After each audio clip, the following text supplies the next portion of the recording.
The restaurant buzzed with muted conversations and the clanking of cutlery as I nervously awaited the arrival of my girlfriend's parents. The air was thick with tension, and a knot tightened in my stomach as the door swung open, revealing her father's stern expression. "You must be Matthew," he said with a curt nod, barely sparing me a glance. His disapproving eyes quickly scanned my appearance, lingering on my humble attire, a stark contrast to the elegance of the restaurant. "Yes, sir. It's a pleasure to finally meet you," I replied, attempting to hide the nervousness in my voice. His response was a disdainful snort. "Pleasure? We'll see about that." He motioned for us to sit, and as we settled into our seats, the atmosphere grew increasingly uncomfortable. The interrogation began. He delved into my background, questioning my education, family, and career. Each answer seemed to fuel his displeasure, and the tension escalated with every passing minute. "So, you work part-time and graduated from some night high school, huh?" He scoffed, disdain dripping from his words. "Are you kidding me?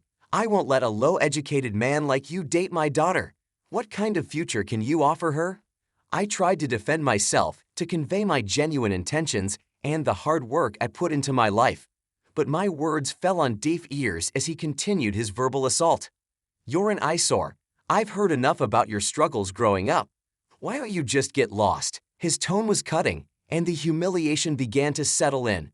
In a moment of intense frustration, I mustered the courage to stand up, my face burning with shame. "I won't apologize for who I am or where I come from, but I won't subject myself to this disrespect." With that, I pushed my chair back and prepared to leave.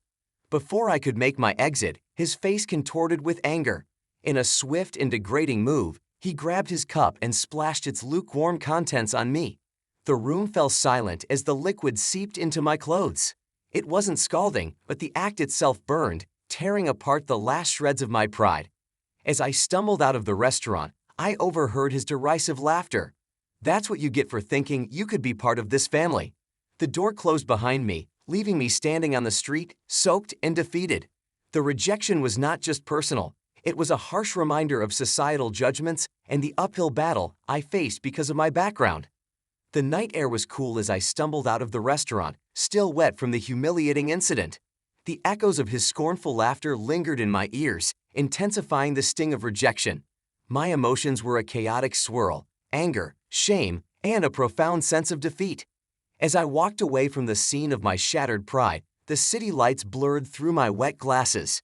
The harsh reality of the encounter replayed in my mind like a relentless loop.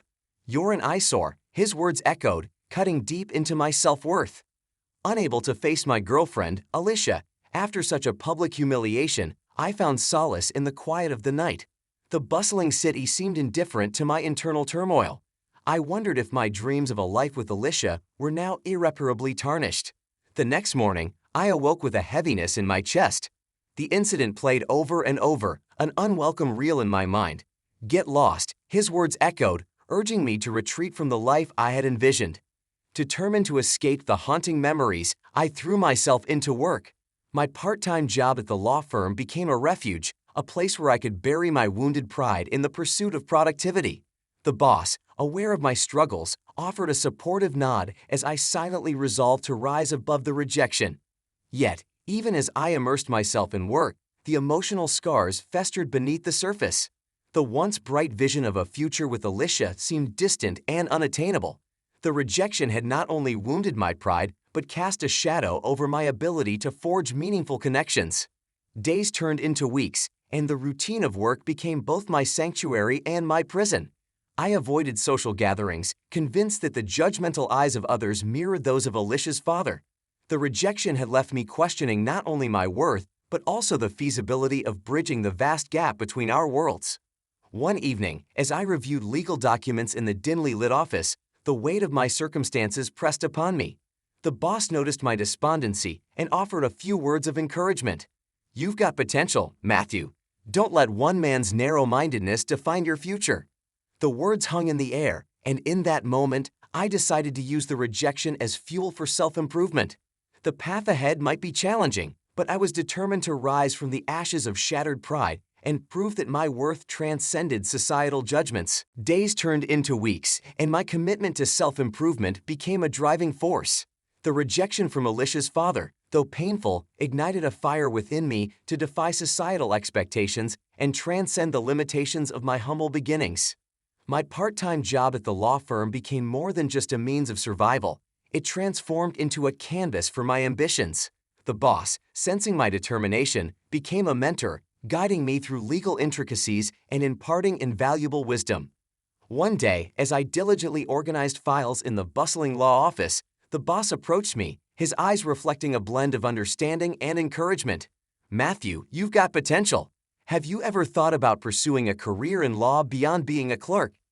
The question hung in the air, and for the first time since the rejection, a glimmer of hope stirred within me. "Law, but I only graduated from a part-time high school," I replied, my self-doubt palpable. He chuckled, placing a reassuring hand on my shoulder.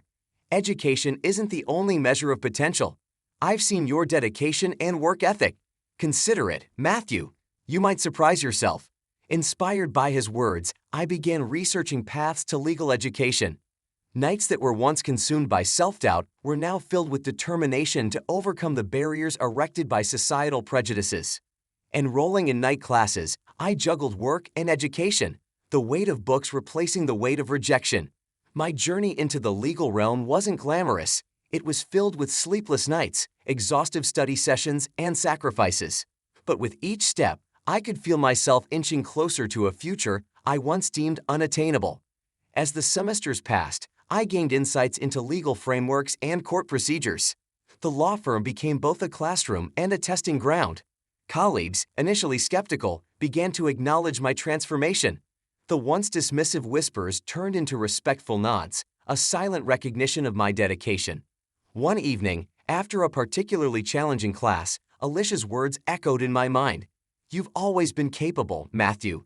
Don't let anyone tell you otherwise."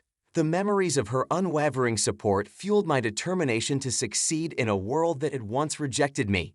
The boss, noticing the changes, handed me a set of legal documents. "Matthew, I need you to assist on this case. It's time to put your newfound knowledge to the test." The gravity of the responsibility settled in, and I nodded, ready to face the challenges that lay ahead. The journey had just begun, but I embraced it with newfound vigor. Little did I know that this path would not only redefine my future, but also lead me to an unexpected encounter that would challenge the very perceptions that once sought to confine me. The law firm, once a place of refuge, transformed into a proving ground for my burgeoning legal skills. Under the mentorship of the boss, I delved into the intricacies of the legal world, eagerly absorbing every piece of knowledge that came my way. One day, as I meticulously drafted legal documents, the boss approached with a meaningful smile. "Matthew, you've come a long way. I have an opportunity for you." He handed me a set of files, each representing a complex legal case. "Assist on these. Show them what you're made of." Determined to prove myself, I pored over the details, immersed in the complexities of the legal challenges before me. Colleagues watched with a mix of curiosity and skepticism as I navigated the labyrinth of court procedures and precedents. In the midst of legal jargon and late-night research sessions, a breakthrough occurred. The boss acknowledged my efforts with a nod, his approval more valuable than any diploma. "You're not just a clerk, Matthew. You're becoming a legal mind, and I'm proud to have you on the team." The journey from part-time clerk to a budding legal professional was not without its hurdles. Late nights turned into early mornings, courtroom visits replaced casual errands, and the weight of responsibility grew heavier. Yet, with each challenge faced and conquered, I felt a sense of empowerment, a gradual ascent from the ashes of rejection. The boss, recognizing my dedication, called me into his office one day. "Matthew, your progress hasn't gone unnoticed. I think it's time we explore more opportunities for you within the firm." His words carried a weight that transcended the confines of the office walls. As I took on more responsibilities, colleagues became allies, and the once skeptical whispers transformed into conversations of mutual respect. The metamorphosis was evident, not only in the quality of my work, but in the newfound confidence that radiated from within. In a moment of reflection, the boss shared a piece of advice that lingered in my thoughts. "Don't forget where you came from, Matthew. Your journey is a testament to resilience, and your potential is limitless." The journey from rejection to redemption was far from over, but with each passing day, I felt a growing sense of pride in my accomplishments. The law firm, once a stepping stone, became a platform for my ascent, and the once dismissive glances from others evolved into nods of acknowledgement. As I continued to rise from the ashes, little did I know that an unexpected encounter awaited me, one that would challenge not only my skills as a legal professional, but also the deeply ingrained prejudices that had once sought to define my place in the world. The law firm hummed with the cadence of typewriters and muted conversations as I immersed myself in the rhythm of my newfound responsibilities. Little did I anticipate that the past, in the form of Alicia's father, would resurface within the familiar walls of my workplace. One afternoon, while sorting through legal documents, I heard a stern voice calling my name. I looked up to find Alicia's father, now a distinguished man in a tailored suit, standing before me. The surprise on his face mirrored my own, as if fate itself had orchestrated this unexpected reunion. "Matthew, is that really you?" he asked, his eyes narrowing as he assessed my transformed appearance. "Yes, sir. It's been a while," I replied, trying to maintain a professional demeanor despite the memories of our tumultuous past. He gestured to the office surroundings. "Working here, are you? You've certainly come a long way from the boy I dismissed in that restaurant." With a nod, I acknowledged the journey that had led me from rejection to the very heart of the legal world. "Yes, sir. I've been fortunate to learn and grow within the firm." His demeanor shifted, a mix of surprise and curiosity replacing the initial disdain. "You're a lawyer now." I smiled, a blend of pride and determination in my voice. "Yes, sir. I've dedicated myself to the law, and I'm grateful for the opportunities this firm has provided." A moment of uncomfortable silence hung in the air before he spoke again, a hint of acknowledgement softening his tone. "I didn't expect this. You've proven me wrong." The encounter, though unexpected, was a validation of my transformation.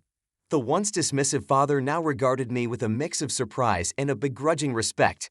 As the conversation unfolded, it became clear that my journey had challenged his preconceived notions, forcing him to reconsider the judgments he had passed in that restaurant years ago. As he left, a parting remark lingered in the air. "Keep up the good work, Matthew. Perhaps my assumptions about you were hasty." The unexpected encounter left me reflecting on the power of change and the capacity for growth within every individual. Little did I know that this encounter was just the beginning, a catalyst for events that would challenge not only my professional capabilities, but also the very foundations of prejudice that had once defined our relationship. The unexpected encounter with Alicia's father left me pondering the shifting dynamics of our relationship. His surprise at my transformation hinted at a potential change in his perception, and the following days would unveil the extent to which prejudice could be shaken. One morning, as I diligently worked on a case in the law firm, I received an unexpected invitation to assist in a courtroom trial. The senior lawyers saw potential in my legal acumen and believed I could contribute significantly. It was a chance to showcase my skills and challenge the very prejudices that once defined our interactions. As the trial unfolded, I found myself navigating the intricacies of the legal battlefield. My arguments were met with skepticism, but with each counterpoint, I stood my ground, determined to prove that education and background did not define one's capabilities. During a recess, Alicia's father approached me, his expression a mix of acknowledgement and contemplation. "You're holding your own in there, Matthew. I didn't think someone without a proper education could handle this." I nodded, my voice firm. "It's not about where you come from, it's about dedication and hard work. I've learned that along the way." His gaze lingered, and for a moment, I saw a flicker of something beneath the surface, a realization, perhaps, that judgments made in haste might not withstand the test of experience. As the trial progressed, my legal skills were put to the test. The courtroom, once a symbol of rejection, became a stage where I could challenge the very assumptions that had plagued our relationship. Colleagues watched with anticipation as the case unfolded, the weight of my past rejection fueling my determination to triumph. The turning point came when a key piece of evidence surfaced, irrefutable and compelling. I presented it with conviction, and the courtroom fell into a momentary hush. The father, once dismissive, now wore an expression of uncertainty. The senior lawyer, recognizing the significance of the revelation, patted me on the back. "Well done, Matthew. You've proven that knowledge and dedication speak louder than assumptions." The realization seemed to dawn on Alicia's father. The prejudices that had colored his perception were shaken, and the once stoic man appeared visibly perturbed. As the trial concluded, I couldn't help but feel a sense of vindication, not just for myself, but for anyone who had faced judgment based on societal biases. The encounter left me wondering if this small triumph in the legal realm could extend to our personal relationships. Little did I know that the confrontation was merely the beginning of a journey that would challenge the very foundations of prejudice and pave the way for unexpected alliances. The legal triumph over prejudice in the courtroom set the stage for a more personal confrontation with Alicia's father. The air crackled with tension as he requested a meeting in the law firm's conference room. The once dismissive man now seemed compelled to address the shifting dynamics between us. As I entered the room, his stern gaze met mine, and the atmosphere weighed heavy with unspoken tension. "Matthew," he began, his voice a stern undertone, "I've been watching your progress. You've proven yourself as a competent lawyer, but that doesn't erase the past." I nodded, acknowledging the validity of his point, yet determined to convey the changes that had taken place. "I understand, sir. The past is always a part of us, but it doesn't define our future. I've worked hard to overcome the judgments placed on me." He leaned back, a skeptical expression on his face. "Hard work might have earned you respect in the courtroom, but it doesn't erase the fact that you come from a background I never approved of."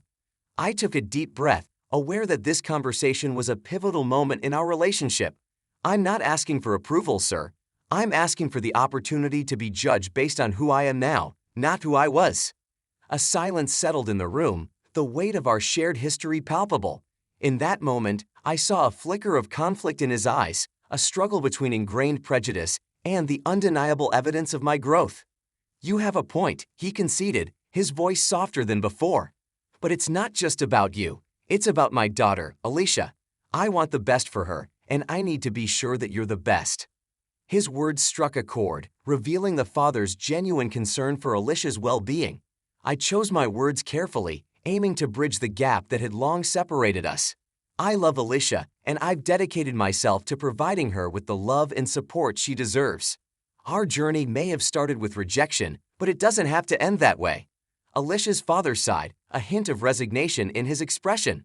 "Love alone doesn't guarantee a stable future. I need assurance that you can provide for her, that you won't subject her to the struggles you faced." I met his gaze, the sincerity in my eyes a reflection of my commitment. "I can't erase the past, but I can build a future. I may not have started with privilege, but I've learned the value of hard work and dedication. I want to give Alicia a life filled with love and stability." The confrontation ended on a note of uncertain resolution. Alicia's father left the room, his contemplative expression leaving me with a sense of both hope and apprehension. The confrontation was a step toward understanding, a precursor to a future that hinged on our ability to overcome the lingering echoes of rejection and find common ground. Little did I know that the complexities of our relationship would unravel further, challenging not only my commitment to Alicia, but also the deeply ingrained biases that had defined our interactions from the beginning. In the aftermath of the confrontation, the atmosphere in the law firm remained charged with unspoken tension. Alicia's father, grappling with the complexities of our evolving relationship, seemed to be searching for a way to reconcile his concerns with my newfound determination.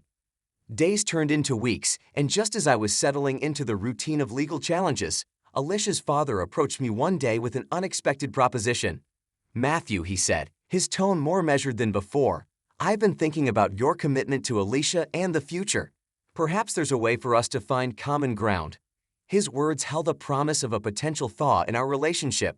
"I'm willing to offer you a helping hand," he continued, "but under certain conditions. I want to ensure Alicia's well-being, and I need to be assured that you can provide for her." I nodded, appreciating the father's concern for his daughter. "I understand, sir. What are your conditions?" He outlined a plan for financial stability, suggesting avenues for career growth and stability. "I've arranged for a mentor within the legal community, someone who can guide you, provide opportunities, and help you navigate the complexities of this profession. Consider it a helping hand to secure a stable future for both of you." I felt a mix of gratitude and apprehension. The offer was a lifeline, a chance to bridge the gap that had long separated us. "I appreciate the offer, sir. I'm willing to work hard and prove that I can provide for Alicia." Alicia's father nodded, his stern expression softening slightly. "This is not just about you, Matthew. It's about ensuring Alicia's happiness and security. I hope you understand." "I do," I replied, my determination unwavering. "I love Alicia, and I want to build a future where she feels secure and loved. The mentorship program began, and I found myself under the guidance of an experienced lawyer within the firm. The senior lawyer, aware of the complexities of our situation, became not only a professional mentor but also a bridge between Alicia's father's expectations and my aspirations. As the weeks progressed, the mentor provided valuable insights, opening doors to opportunities that seemed unimaginable in the not-so-distant past. The senior lawyer, witnessing my dedication, offered words of encouragement. "You're proving yourself, Matthew. Keep working hard, and the future will unfold in ways you never imagined." Alicia's father, observing the progress, approached me one day with a rare hint of approval. "Your commitment is commendable, Matthew. If you continue down this path, perhaps my concerns will dissipate." The gesture, though cautious, signaled a shift in our relationship. The helping hand extended was a fragile truce, a bridge that had the potential to connect two worlds that had long been kept apart. Little did I know that this symbolic gesture would set the stage for a more profound transformation, challenging not only our individual biases but also the societal norms that had defined our journey from rejection to reluctant acceptance. As the mentorship unfolded, I found myself navigating the intricate web of legal challenges, armed with newfound knowledge and guidance. Alicia's father, though still cautious, seemed to be gradually acknowledging the sincerity of my efforts. The law firm, once a battleground of rejection, became a realm where professional growth mirrored personal transformation. One day, as I wrapped up a successful trial, Alicia's father approached me with an expression that bordered on approval. "Matthew, you've come a long way. I can see the changes, and I'm willing to reconsider my stance." His words were a significant milestone, a testament to the evolution of our relationship. "Thank you, sir. I appreciate your acknowledgement," I replied, aware that the journey was far from over. In a surprising turn of events, Alicia's father extended an invitation to a family gathering. "I want you to join us," he said, a subtle invitation that carried the weight of unspoken acceptance. The family gathering, once a distant dream, unfolded with a mix of anticipation and nervousness. As I entered their home, Alicia's mother greeted me warmly, her smile a contrast to the stern demeanor of her husband. "Matthew, it's good to have you here. Alicia has spoken highly of your dedication." The acknowledgement from Alicia's mother eased the tension, and the gathering became a moment of shared warmth and acceptance. As we sat around the table, Alicia's father, despite his initial reservations, engaged in a conversation that hinted at a gradual thaw in our relationship. "We've seen your efforts, Matthew," he admitted, a rare vulnerability in his tone. "It's not easy for me to change my opinions, but I can't ignore the transformation I've witnessed." I nodded, appreciating the acknowledgement and understanding the gravity of the moment. "I'm grateful for the opportunity, sir. My commitment to Alicia and our future is unwavering." As the evening unfolded, it became evident that the barriers that once separated us were slowly crumbling. Alicia's father, though cautious, seemed to be acknowledging the sincerity of our intentions. The family gathering, which started with trepidation, concluded with a sense of unity, a tentative step toward the happy ending we all hoped for. Days turned into weeks and weeks into months. The legal challenges continued, but so did our shared journey toward understanding and acceptance. Alicia's father, once a staunch adversary, evolved into an ally, offering support and guidance that extended beyond professional realms. In a quiet moment, Alicia's father approached me, his words a reflection of the shifting dynamics. "Matthew, I may not have chosen this path for my daughter, but I see the love and dedication between you two. Perhaps it's time to let go of the past and embrace the happiness that awaits." The sentiment resonated, and as the days turned into the eve of our wedding, Alicia's father stood beside me as a symbol of support rather than resistance. The wedding day, once an improbable dream, unfolded with an air of joy and celebration. Alicia, radiant in her happiness, walked down the aisle toward a future that defied the odds. The happy ending, though unconventional, was a testament to the resilience of love and the power of transformation. As Alicia and I exchanged vows, I couldn't help but feel a profound sense of gratitude for the journey that led us from rejection to reluctant acceptance, and finally, to a place where love triumphed over prejudice. The happy ending was not just ours, it was a victory over societal expectations and a celebration of the belief that sometimes the most unconventional paths lead to the most extraordinary destinations.